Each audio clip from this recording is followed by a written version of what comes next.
Hello everyone, let's talk about the theory of chronic diseases. So what is the theory of chronic diseases? It is the answer to Dr. Hahnemann's biggest challenge in homeopathy. So what was this challenge and what exactly is the theory of chronic disease?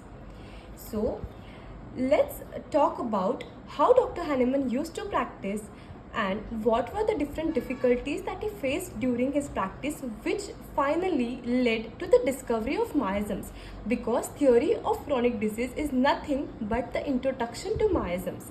Dr. Hahnemann, after practicing for 30 years, observed that the non-venereal chronic diseases, after being removed by homeopathic remedies, always returned with an increased complaint. But the acute diseases were cured speedily and completely. तो doctor Hahnemann ने अपने 30 साल के practice में ये observe किया कि acute diseases फटाफट से क्योर हो रहे थे, लेकिन क्रॉनिक डिजीजेस में हमेशा पेशेंट फिर से वही कंप्लेन लेकर वापस आता था. मतलब फॉर टाइम बिंग पेशेंट को रिलीफ मिलता था, लेकिन after a span of time he used to return with the same complain with an increased intensity. So now the question arises कि ऐसा क्या था क्रॉनिक डिसीजेस के केसेस में कि उसमें पेशेंट को कम्प्लीटली रिलीफ नहीं मिल पा रहा था, क्योंकि एक्यूट डिजीजेस में पेशेंट कम्प्लीटली रिकवर हो जा रहा था. नाउ इसका ही जवाब ढूंढने के लिए डॉक्टर हैनेमन ने कुछ रीजन सोचे. So he thought of 5 reasons. First, the law of similars might not be the law of universal application. उन्होंने सोचा कि मे बी जो लॉ ऑफ सिमिलर्स है वो यूनिवर्सली एप्लीकेबल नहीं है. सेकेंड, उन्होंने सोचा कि the number of homeopathic medicine discovered were too few to cover all types of diseases. So उन्होंने सोचा कि जो नंबर ऑफ रेमेडीज उनके टाइम तक प्रूफ हुई थी, मे बी वो क्रॉनिक डिजीज के सिम्टम्स को नहीं कवर कर पा रही है. नाउ थर्ड पॉइंट, उन्होंने सोचा कि there might be some defect in the application of law of similars. तो उन्होंने सोचा कि may be law of similars तो सही है, लेकिन उनका जो वे ऑफ एप्लीकेशन है मे बी वो गलत है. Fourth, there might be some defect in ascertaining the totality of symptoms on which the homeopathic treatment is based. उन्होंने फोर्थ रीज़न सोचा कि मे बी बाकी सारी चीज़ें सही है, लेकिन शायद वो टोटलिटी ऑफ सिम्टम्स को गलत तरीके से ले रहे हैं और इसीलिए उन्हें रिजल्ट नहीं मिल रहा. Fifth point, the presence of some obstacle to cure. या इसका मतलब है कि उन्हें लगा कि may be there is something, some obstacle, जिसके वजह से क्रॉनिक डिजीज में फिर से पेशेंट में सिम्टम्स वापस आ रहे हैं. Now let's talk about each point in more elaboration. First, law of similia may not be universally applicable. So firstly हम समझते कि व्हाट इज यूनिवर्सल लॉ. तो एक ऐसा लॉ जो हर कंडीशन में हर जगह एप्लीकेबल है, जैसे कि law of gravity.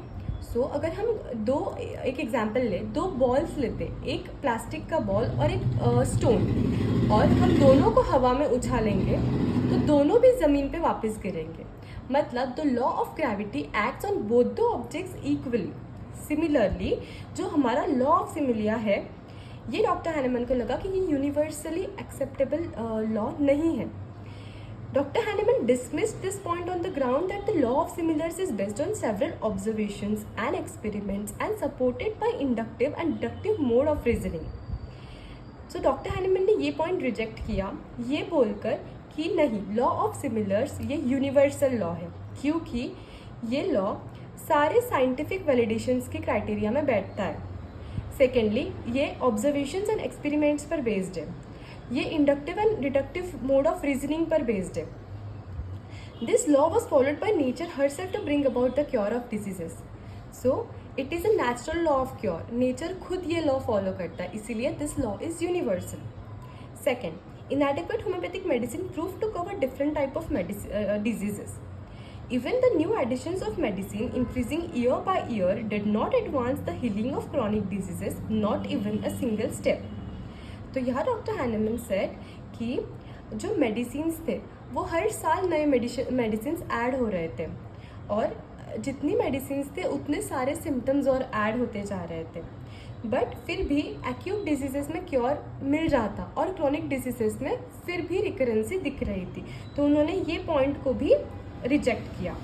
Now third point कि some defect in the applicability of law of similar. He rejected this possibility because all the acute cases were getting cured by the same law of similar. क्योंकि acute cases में भी तो हम law of similar he apply कर रहे हैं, तो what was in the chronic disease कि ये लॉ ऑफ सिमिलर वहाँ पे अप्लीकेबल नहीं है, ऐसा कुछ भी नहीं था, क्योंकि लॉ ऑफ सिमिलर तो हर जगह एप्लीकेबल है. Fourth point, some defect in ascertaining the totality of symptom.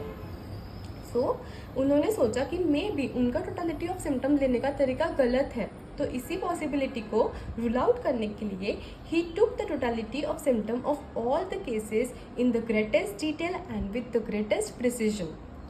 Finally हमारे पास बचता है fifth reason, that was the obstacle to cure.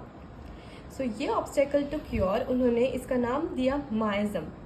Doctor Hahnemann को 12 साल लगे थ्योरी ऑफ क्रॉनिक डिजीजेस को डिस्कवर करने के लिए, मतलब माइज्म्स को डिस्कवर करने के लिए.